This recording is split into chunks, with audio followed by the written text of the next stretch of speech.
Hey guys, this is Marissa from Imagine This, Music and Art Studio for kids and adults. And today we're going to be going over this week's lesson for Art 2.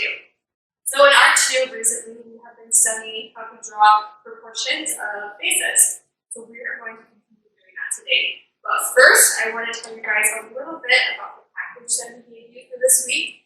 In the package, there should be a notebook that looks just like this. And this is going to be your notebook to keep in your sketches from classes. You can bring it to class once the coronavirus is over. And you can keep this to have your records of everything that we've been learning. So I encourage you to make this your own if you want to decorate the front or decorate this first page. But something else that I also really encourage you to do is to date everything and also to keep everything that you do in here.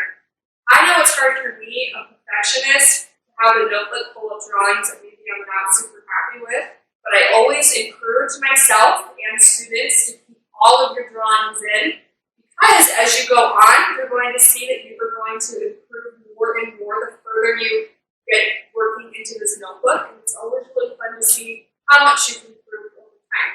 And it's nice to have the records looking back so that you can see them and you can learn from them how you want to do better. Because remember, as Bob Ross once said, there are no mistakes, only happy accidents. All right, so as I mentioned earlier, we are going to continue on our lessons of finding proportions of individual faces. We've gone over general proportions, and now we want to break it down and do someone specific. So we are going to be doing our good friend Bob Ross. So as I mentioned, the first thing that we want to do is I just want to write the date in the corner. So today's date is April 8th, 2020. I always like dating my notebooks because then I can look back and I can remember when I did it, maybe how old I was, how long I've been taking lessons, and so forth. I have a printed off picture of Bob Ross here.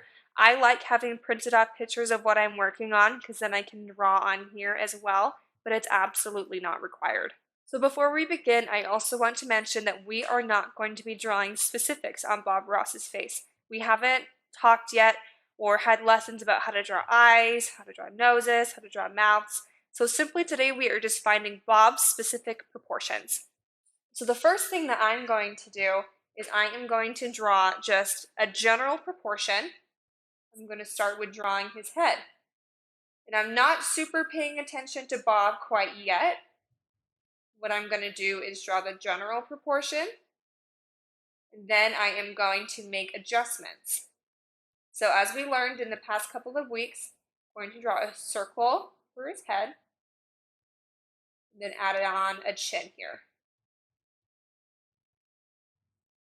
So now that I've drawn this general proportion, I'm going to look back at Bob and I'm going to see how he is different or maybe even similar to this general proportion.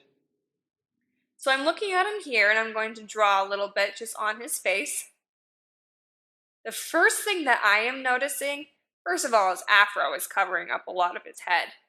But second of all, his face is really, really long and skinny. Where the drawing that I have here is really round and short. I'm also noticing that his jaw almost looks like a triangle or a square shape down here. So I'm going to go ahead and make these adjustments on my drawing. So I mentioned that he has a longer, skinnier face. So I'm going to slim this down as well as make it a little bit longer. I also notice his jaw here. He's smiling, which makes a difference in his jaw and in his cheeks, right? So I want to show that. He has this really strong jawline. And as I mentioned earlier, I really like being able to draw on here.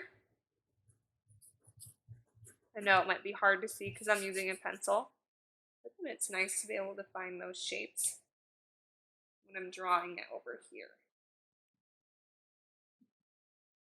Again, be patient with yourself. Be kind to yourself while you're drawing.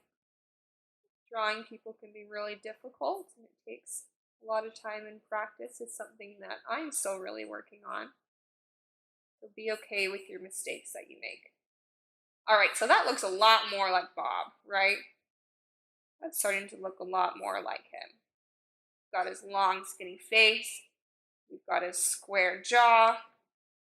So I'm going to take my eraser and I'm going to erase some of these other proportions, general proportions that I had from earlier. So now what I want to do is I'm going to just draw some guidelines on my drawing. One going right down the middle. And we have learned that our eyes go about halfway through our face. I'm going to guesstimate where that halfway point is and draw a line back and forth. And now I'm going to go back and check on Bob and see if his eyes are right in the exact halfway of his face, if it's higher, if it's lower. So again, it helps me to draw on here. So I'm going to draw a line going down. The first thing that I'm noticing is that his line here actually curves a little bit because he's turning his head. So that's going to be important later on when we start drawing in his nose and so forth. So I'm going to make this line a little bit curved. And we find this line by following the top of the head to the tip of the nose to the middle of the tip of the chin. You can see that's curved just a little bit. So I'm going to curve my line. Next, I want to figure out where his eyes are. So I'm drawing a line across here. And I can see that he is not at the halfway point. I can see that the halfway point is probably down here, so he's a little bit higher than that halfway point. I'm also noticing that since we are looking at him with his head turned, his eyes are actually a little bit at an angle and aren't perfectly going left and right. So I'm going to make that change on my drawing over here as well. So a little bit higher than halfway, and they're at an angle. A way that you can check angles, which is a nice little trick, you can take your pencil and you can draw an imaginary line going over the angle of his eyes. We are following this tip here,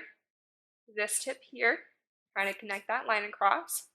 And then very, very carefully, I'm going to pick up my pencil without changing the angle, move it over and place it down and check and see how close my angle is. So I am seeing that this angle is too flat. Well, it's not even an angle, it's just too flat. And this angle is way, way too steep. I want something right there in the middle of what's going on with Bob according to my pencil. So I'm going to start erasing some of these other lines so they don't get distracting. Okay, so now that we have this angle and we're feeling good about the angle matching over here, we are going to start putting in where his eyes are. So going back to general proportions, we learned last time that you should be able to fit 5 eyes perfectly across your face. So I'm going to guesstimate here. I'm going to draw a little bit on the edges, using my fingers to measure about where I think his eyes are going to go. Fill them in. Again, we're not worrying about making them look like eyes. We're just making them in the right place on his face. So now I'm going to go over to the photo of Bob Ross and I'm going to check and I'm going to see if this is true for him, if we can really fit all 5 eyes or if there's a different proportion with his face. So to do that, I'm going to take my finger and I am going to measure, and I'm already seeing, because his face is at an angle, that we are not fitting a whole entire eye over here in this small little section. I'm seeing that we can fit an eye perfectly in between the 2 eyes. And I'm seeing that we can fit an eye over here in this section. So I'm feeling pretty good about where I have my eyes right now. I just need to fix this eye over here. So there are 2 different ways I can do this. I can try and guesstimate and maybe his eyes are a little bit bigger or a little bit smaller, or I can shave off a little bit of space over here on his face. I am going to choose to shave off some space over here on his face because when I was drawing his head in the first place, I wasn't taking into account that his face is turned a little bit. Also, we need to remember that his hair is really dark right here, so there might be more of his face that we're just not seeing because of his hair. I'm also looking at this and I'm thinking that his eyes might just be a tiny bit smaller than the way that I've made them. A little bit smaller, a little bit closer together. He's smiling, and so they are squinted a little bit. So once I feel good about that placement, we are going to move on and I'm going to try and place where his nose is. So the general proportion is that your nose is about halfway between your eyes and your chin. So that would be about right here. So I'm going to go over and I'm going to look at Bob, and I can already see that for him, that is not true at all. For him, it looks like it's about a third of the way down to his chin. So I am going to erase my marking and I'm going to adjust that. Oh, it's about a third of the way. We want this to be slanted in the same direction as his eyes, since his head is turned. I'm just going to check that. 1, 2, 3. Okay, that feels pretty good. Bottom of his nose. I now want to place where his nose is as far as how wide it is. We learned last time that our noses, they almost perfectly line up with the inside of our eyes right here. So I'm going to do that. I'm going to look over at Bob and check that. I'm going to draw some lines up, and I'm seeing that they're not right here lined up with the inside of the eye. They're actually a little bit further, almost to the beginning of his iris here. Stretch out his nose a little bit. It looks like it's a little bit crinkled because he's smiling and laughing. We can take that into consideration. And again, I'm not going to draw the actual nose.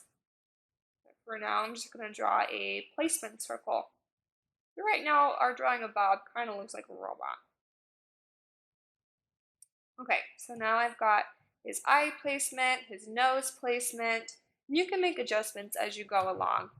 If you notice that maybe something isn't right or you're not feeling too good about something, I'm feeling pretty good about this so far, but if I notice anything, I'll come back to it. And let's figure out where his mouth is. The general proportion for mouths is that they are halfway between your nose and your chin.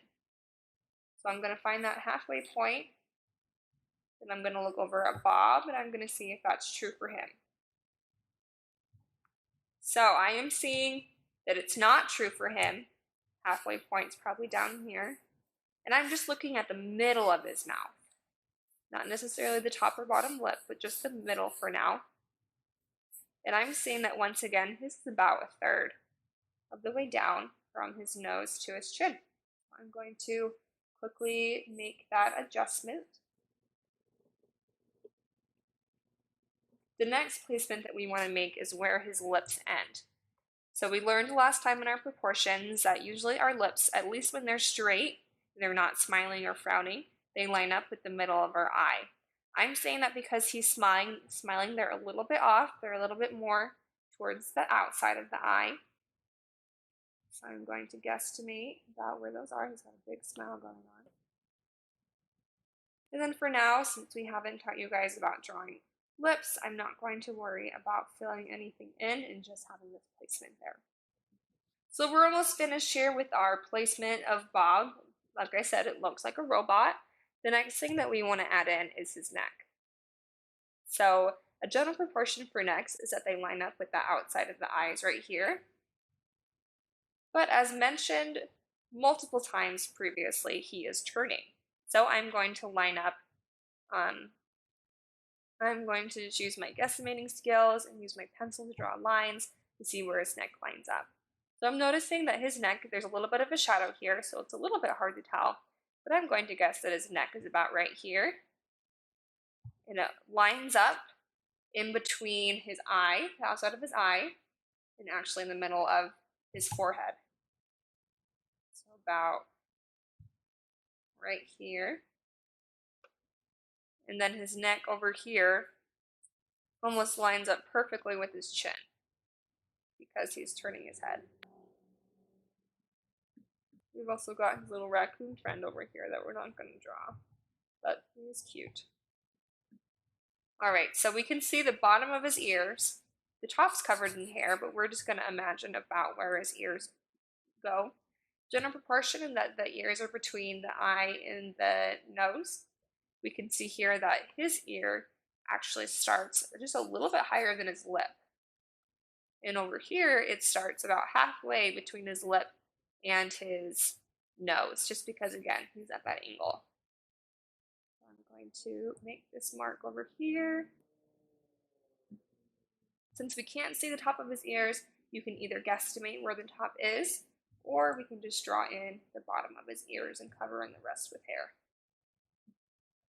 Let's go ahead and put in some placements for his hair, seeing that it's coming about halfway down his forehead, pretty close to his eyes. He's got this nice Bob Ross afro, because he is Bob Ross. I'm just going to make these placements on here. Okay, and here is our outline of Bob Ross.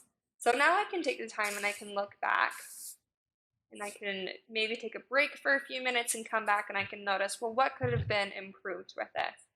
I still feel like his eyes maybe are a little bit off, so I can play around with that and figure out where his eyes go, and then I can try again on the next page. Or if you have a favorite celebrity, favorite actor, favorite singer, you can pull up their picture and you can try finding their proportions. All right, remember to be kind to yourself and to have fun.